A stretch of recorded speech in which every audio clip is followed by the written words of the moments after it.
see the different heterotopias, the subcortical, sublobular dysplasia, and you can see them in various areas. I'm just going to touch down on the abnormal cortical organization. This is polymicrogyra.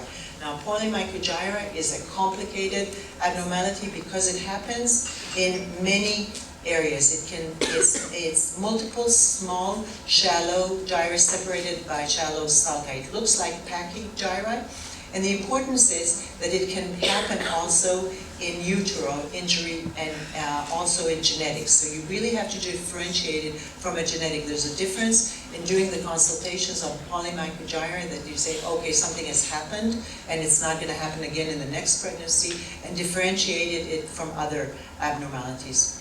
And this is a crazy case, again, an old case. You can see that it looks like someone had really drawn some abnormalities and caused two open lip schizencephaly with polymicrogyri that is in the clefts. You can see it here on the axial images. You really don't know which planes you are in axial, coronal, or sagittal images. And it can also happen in one-sided. You can see the open lip and the connection between the fluid in the ventricle and the overlying fluid. You can see it at 28 weeks of age when it was performed. It sometimes develops because of a car accident, or we have seen cases that there has been a problem with the amniocentesis, and it develops in the context of monochorionic twin demise, and it can look, polymicrogyra can be very diffuse abnormal, it can be very subtle. Look at it here.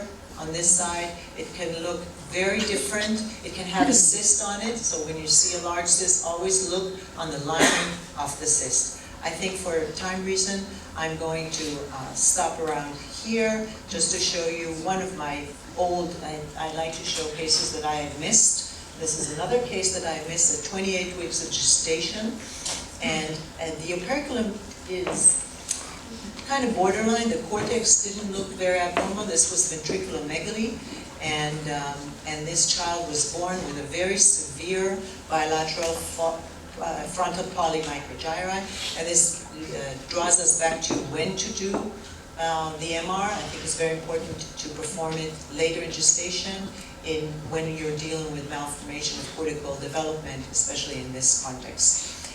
One more little last thing.